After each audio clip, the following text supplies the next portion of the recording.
Welcome to Kendall Speaks. I'm Dr. Bryan Stewart, Kendall Campus President.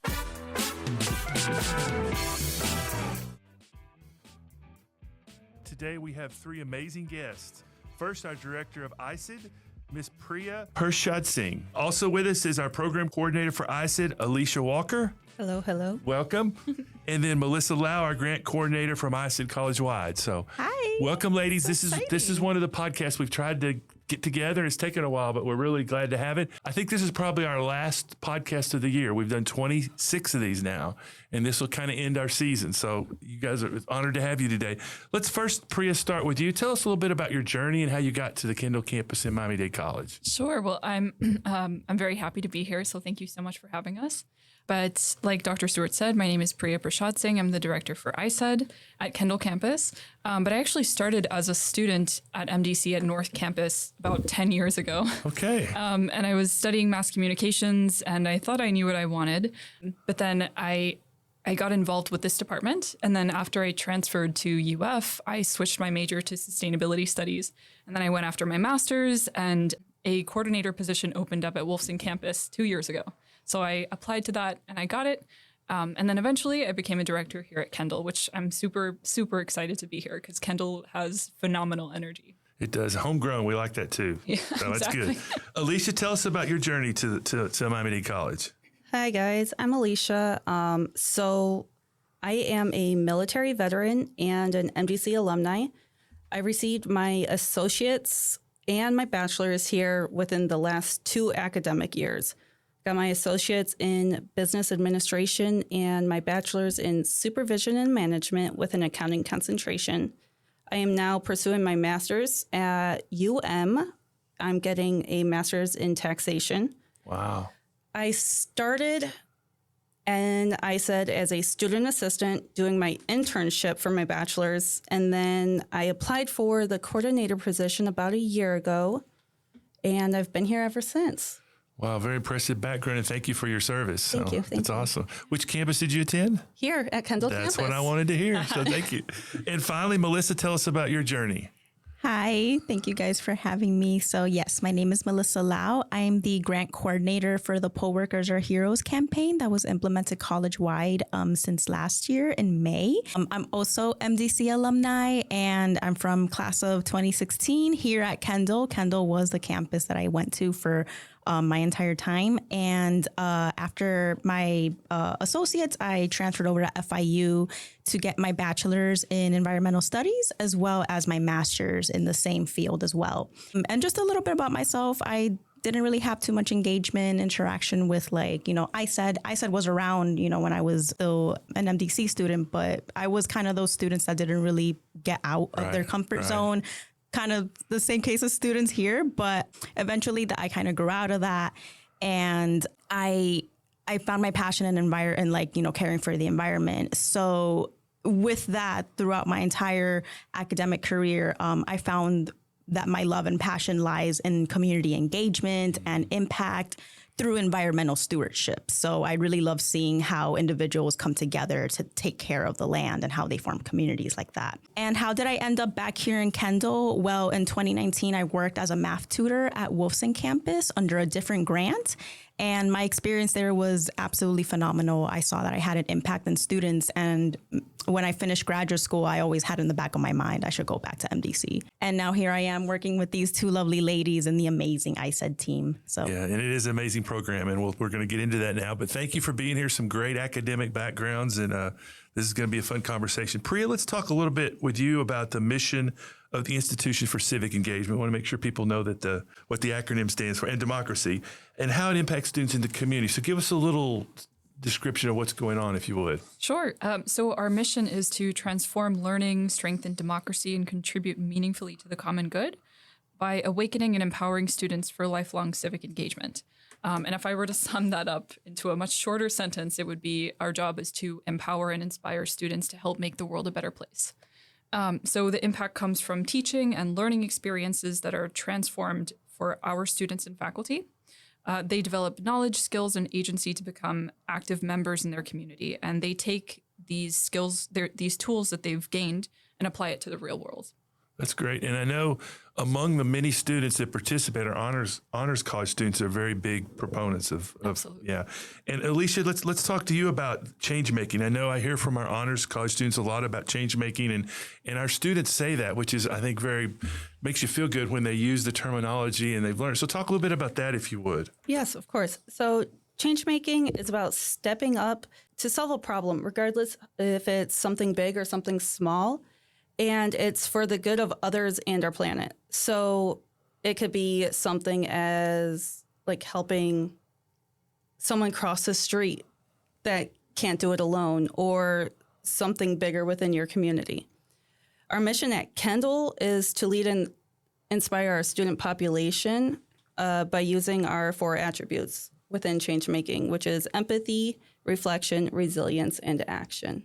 We want to get our entire student population more engaged within our change-making community. And I'm sure we have a T-shirt with that on it, right? 'Cause Yes. that'd be a great T-shirt. Yes, we got a few of them. Yeah, that's great.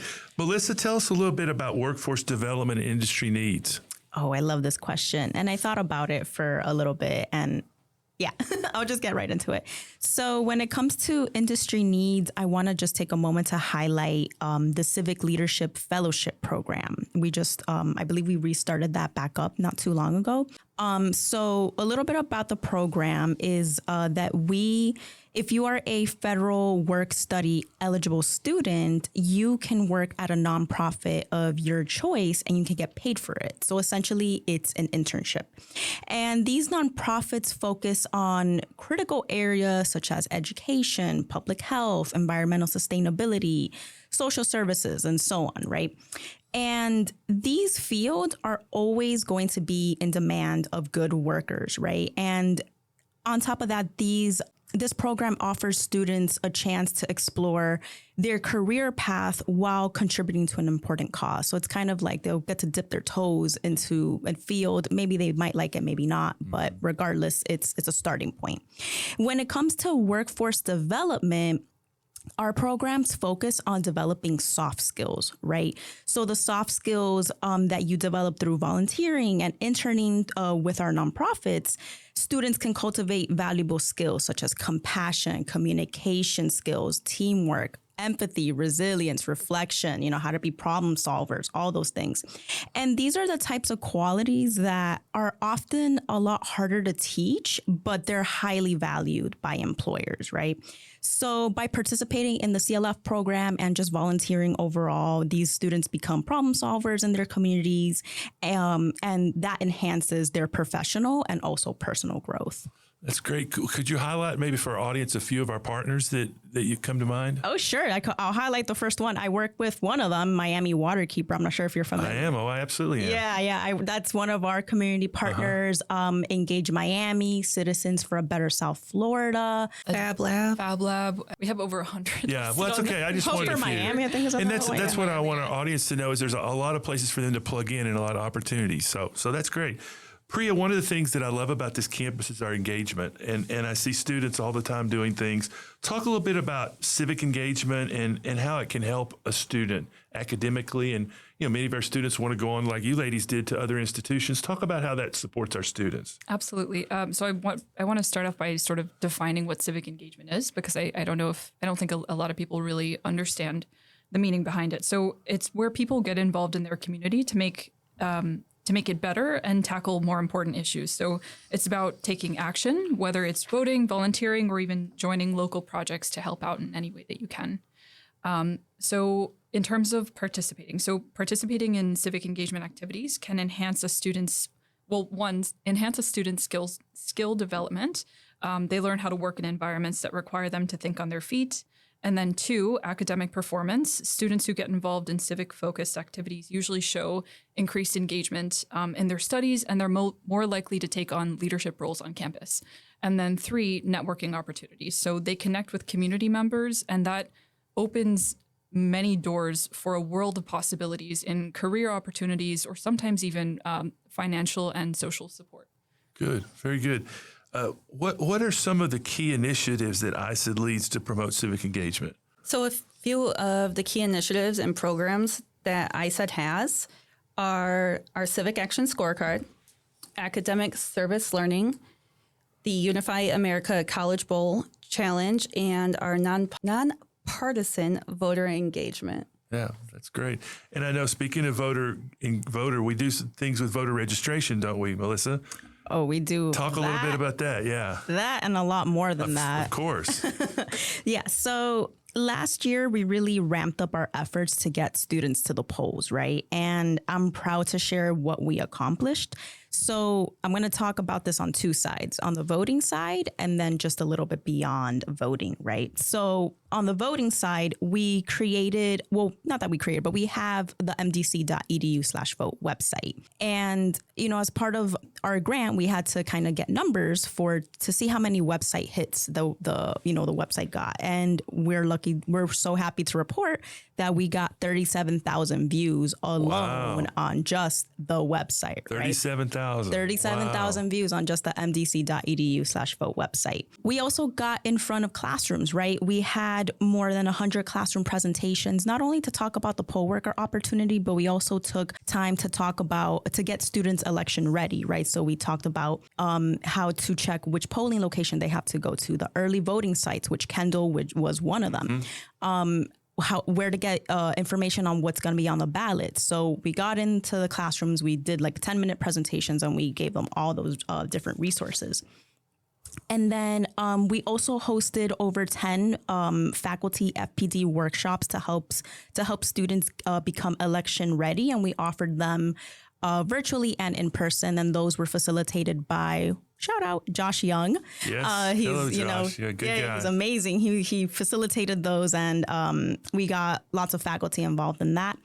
And then lastly, just us being present at every campus event that we could possibly be, and you are, even cookouts, you guys have been everywhere. Yeah. So through tabling events, right? So we were there, we made a presence. So that's on the voting side. For students who kind of wanted to go beyond voting and they wanted to actually serve as poll workers, that's where I have I don't know, I just have like so much knowledge on that part of the job. But we really wanted students to kind of get a much closer in-depth look at how democracy actually works behind the scenes, right? So for the Poll Workers Are Heroes campaign, we did a huge marketing push to get students to register as poll workers. We did things like we sent out promotional e-blasts, right? We sent them out from May up until, I want to say September. We sent it out to 60,000 students, faculty, part-time, full-time staff and everything. And we had an average open rate of 47%. 47, that's an excellent percentage. Yeah. So people saw the message. We also displayed the Be a Paid Poll Worker ad on all the plasma screens. I don't know if you ever saw it. I did. Yeah. Yes. Yep. That's us. That was the face behind that. And then we also tried to get that promotional ad of, becoming a paid poll worker on all like print media. So like the Reporter, our Sussy newsletter. And then we also worked very closely with the Department of Elections. We hosted 2 informational sessions via Zoom where we talked about poll working, but also they were talking about poll working, but also if students had any specific questions that they had that probably we couldn't answer. And overall, that was just an incredibly successful project. And we were able to get 227 students to serve as poll workers between the primary and general election. And I sent out surveys to get an idea of the feedback. And students overwhelmingly, out of like a 5-star rating, it was like 4.5 out of 5. Wow. So very, very positive. Yeah. It's a great opportunity, especially with the last election. It was so contested. Yes. Talk a little bit about why you think our students need to be civically engaged and how they can do it year round. Yeah, so being civically engaged, even beyond voting, is important because it helps create a more just and equitable society. It allows individuals to have a voice in shaping the future of their communities and fostering a sense of belonging and a shared commitment to common causes, right? So as Priya had mentioned earlier, civic engagement is more than just voting. It's about taking action to create positive change and ensuring that everyone's voice is heard. And as you know, as Alecia and Priya have mentioned before, different opportunities to get involved, become a CLF fellow, right? Come to our office, talk to us about that. Volunteer at any of our community partners, right? Our community partners, there's all sorts of topics that, I'm sure that one student can find something that they care about. Become an AGF fellow. We didn't really get a chance to talk about that, but again, stop by our office. That's another opportunity. A GCEL scholar, that's Earth Ethics Institute. They know, they're more focused on Earth literacy and environmental sustainability. Work as a poll worker whenever there's an election, and then do the Unify America Challenge. So these are just a couple of examples on how to get students involved year round and continue making a meaningful impact and staying engaged all year round. A lot of places for them to plug in. That's great. Priya, tell our audience where your office is located. You're in a great location in case someone has a question and wants to come by. Yes, we are in a great location. We are right above the bookstore, right next to Chick-fil-A. If you walk up the ramp, it's on the left-hand side. So we're room 8201. Yeah, that's perfect.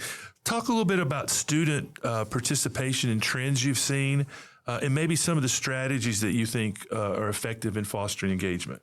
Sure. So from the last 2 years of working in this department, so first as a coordinator, and then as a director, I've noticed 3 specific trends. So the first one, students who are more civically engaged tend to take on more leadership positions on campus. Mm-hmm. 2, they enhance their social skills through participation in civic activities, which usually leads to improved communication, and the students become more adept at working with diverse groups and understanding different perspectives.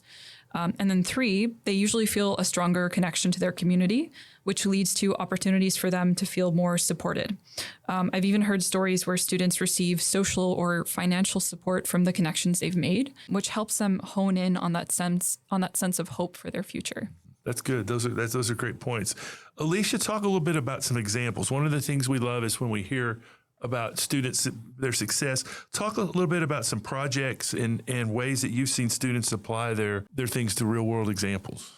So one thing that comes to mind is Professor Culver's architectural class. Mm-hmm. Last summer, they created designs for this Cosmic Walk labyrinth, as well as the lead pavilion over at the Environmental Center. So the Cosmic Walk Labyrinth will be an installation at the Environmental Center to help. There's a whole story about it that the Earth Ethics Department can talk about at great lengths and more accurately than I can. And that will be an installation there that the students, staff, faculty, and the community, hopefully in the future, will be able to visit. And then they also created a design for the lead pavilion, and with the information that they learned in their lecture, they applied that information to the designs, and they are going to incorporate some of those designs with those installations in the future.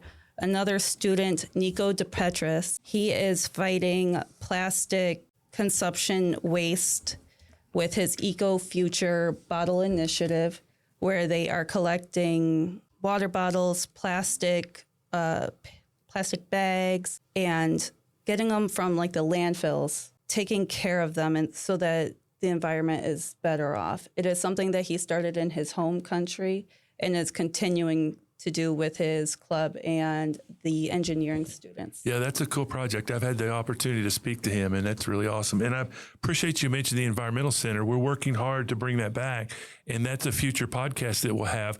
We're planning to open it. I know it's open now, Priya, and I know you've had a couple of times. Every couple, 3 times a month it's open, but we're really going to rock and roll it for the fall. And so we'll have another podcast. Do you want to talk a little bit about what's been going on this semester and last fall there? Yeah, it's super exciting. So our sister institute, the Earth Ethics Institute, they host work days at the Environmental Center. So they'll do like a mini workshop with the students and introduce them to native and non-native species and remove, and after the workshop, they go into the center and they remove invasive species in the area. And so we have our work days, and then we also have our visits. So if you just like to walk into the center, take a breath of fresh air, because it's actually really beautiful and peaceful. It's very peaceful. Yeah. You find your sense of peace there for sure.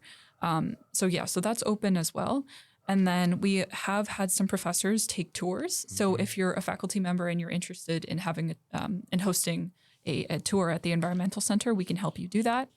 If you want to even host your class in the pavilion, you can do that as well. Yeah, I understand that we've had some bats sighted there and some red foxes, and there's been a lot of animals that are in there. So it's going to, I think, be a really exciting opportunity for our campus Oh, yeah, as we bring it absolutely. back. So appreciate your help with that. Talk while we're talking about projects, what are any of the upcoming ones that you would want to highlight for our audience? So we have a couple of goals with our department in the next year. So our first one is to, number one, we want our students to become more involved, and we'd love to increase their participation through the programs that we offer. So Alecia had mentioned the Civic Action Scorecard and Academic Service Learning. So the scorecard is essentially a booklet. It's a virtual booklet, I guess, with over 100 civic actions that you can complete. And those actions lead to points, and those points lead to awards.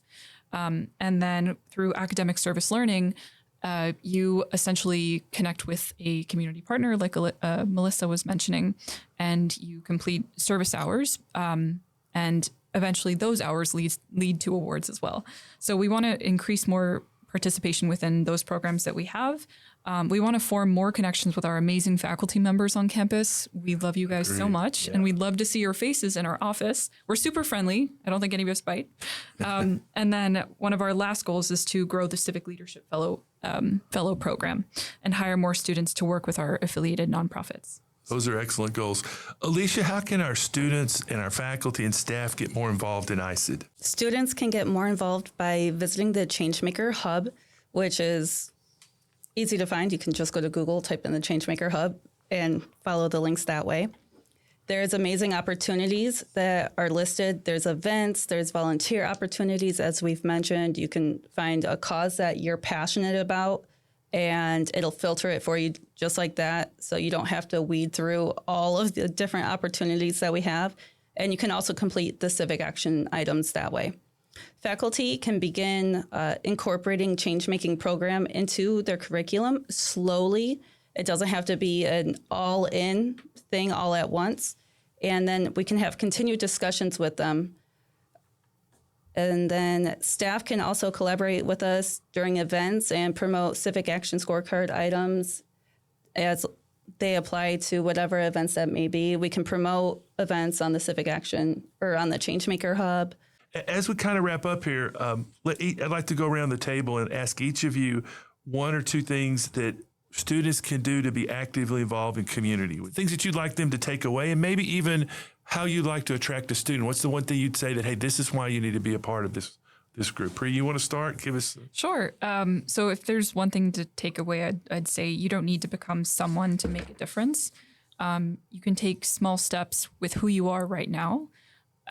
Every day that can help others, that lead us to a better future. And I say that because when I was a student here at MDC and I was 18, it feels so long ago.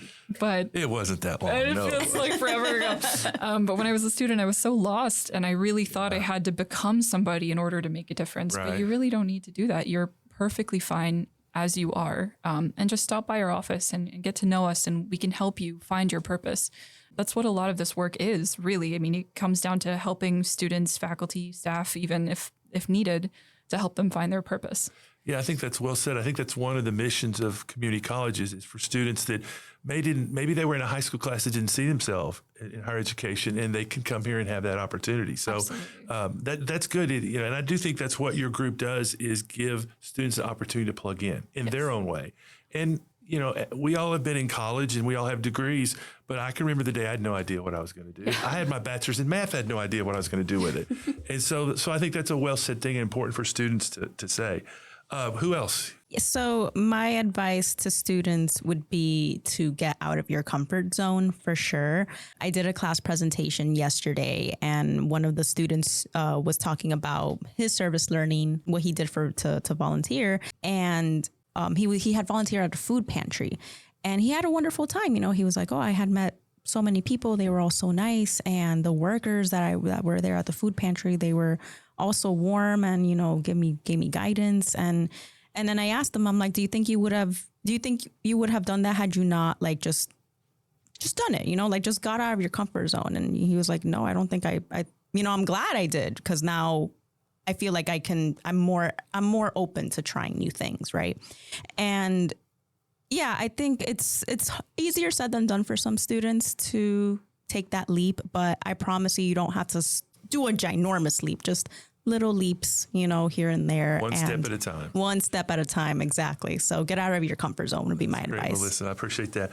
All right, Alecia, what's your one word of advice for students? So, Or two if you want. as someone who was not a traditional college student, I didn't start college until my mid-30s. I would say that don't just go to class and then go home. Try something new, whether it be you go to Club Rush and you just see what the different clubs are about, or you visit the Changemaker Hub and just see what the Civic Action Scorecard is, just to see what it's about, because you never know what you're going to miss if you don't try something different. Right. That's good. And I know we do something in September that's really important. You want to talk about that, Priya? We do an incredible thing in September that is super exciting, and our campus is the best at it. Kendall, Of course, yes. Of course.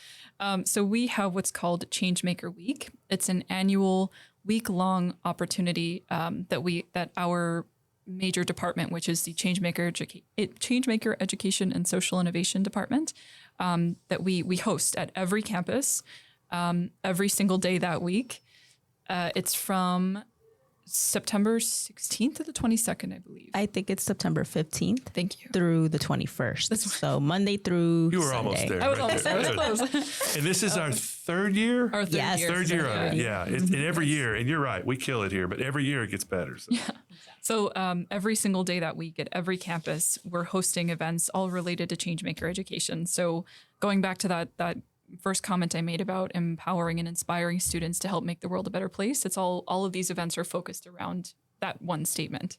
And so Kendall, I believe we host the most amount of events usually. I think last year we did. We did last year. We did. We're hoping to beat that number this year. But yeah.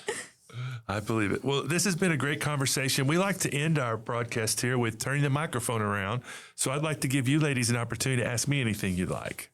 Yes. I have a question for you, Dr. Stewart. How do you see Kendall and change making in the future? Wow, that's a great question. One of the things I love about this campus is how holistic we are.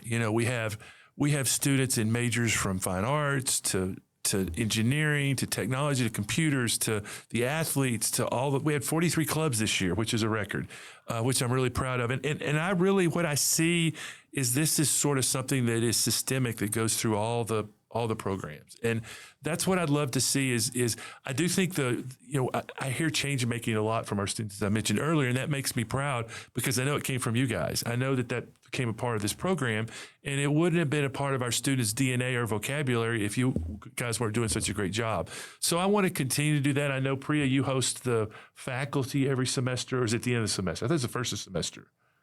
We come by your office for a breakfast or whatever. Yes, yeah, the faculty appreciation. Yeah, faculty appreciation. I think those things are important. I think our students get it. We need to get our faculty to get it, and then consequently the community and so forth to get it. So those are a few things, but I definitely think we're on the right track. Awesome. So I have another question for you. If you could describe change making in one word, what would it be and why? Oh my goodness, one word. You guys have been so great with all the different things. I guess I'd say systemic. Maybe I used that just a second ago because to me, this is something that students may not realize how valuable it is until they're like you ladies are out 4 or 5 years down the road or having your different jobs. And I think that's the purpose of college is we help shape their minds. And, students come to us and like we said, may not realize where their end is. And I think this program is really important to giving them community involvement. That's one of the things I've loved throughout my career and I still try to be involved in the community and go to different things because that's what we don't have community in our name anymore, but that's really what we are. And so I think systemic, kind of being a part of the whole holistic part of a student. Awesome. I love that answer. Okay. And then our last question. So, why is this work important to you as a person and the president of Kendall Campus? You guys ask tough questions. I think back when I was in college, which was a really long time ago, I tried to be a part of the Student Government Association and all those things that my campus had. And I think, there's a lot of things that I did in college that if I hadn't done them or tried them, I wouldn't be in this position today. And so that's why I think it's important. I think I see students all the time that don't realize how many things you do impacts you down the road. And, that's what I think we're doing in higher education. And we hear all the time about how, a bachelor's degree is not worth what it used to be. Why are you getting it? And those things have been said over the years. It's a cyclic kind of thing. We all know how important a degree is. I was with I shouldn't say who it was, with a family member, and he was talking about, I wouldn't have my kids go to college anymore. And I sat there and said, dude, you have almost a PhD in economics and your wife has a master's in accounting. Do you think you two would be where you are today without your degrees? And they kind of thought there a minute. And so I think we get a lot of criticism, especially today. And what we do is provide opportunity, especially at Miami-Dade College. When you look at our students and where they come from and their backgrounds, last stat I heard is 56% of our students are first time in their family. And think about that, 56%, that's a huge number. We have 21,000 students on this campus this semester. Wow. And quick math, that's about 13,000 of our students are the first person in their family to go to college. And you think about how long we've been around, 61 or 2 or 3 years, that's a lot still that are just coming to Miami-Dade College. So I think what we do and the mission we serve, we couldn't be at a better place. And I think we all agree that this is a great place to work. So absolutely. Yes. I hope I answered your question. Yeah, that's right. You're a great example, Melissa. Well, ladies, this has been an amazing conversation. Thank you for being here. I hope that we use this podcast maybe for some of your students to listen to learn what iCED is about, because you guys are very visible on campus. And I want to thank you from the bottom of my heart for being so visible, because you're always at things. And that's what I think makes the Kendall campus unique, is that we all try to support each other. So thank you for being here. I want to thank everyone for helping make this podcast special today. I want to thank our head writer, Christina Sines, Paul Klein, our executive producer, and sitting over to my left, our producer today, Alex Bellows. Thank you all for being here, and goodbye for now.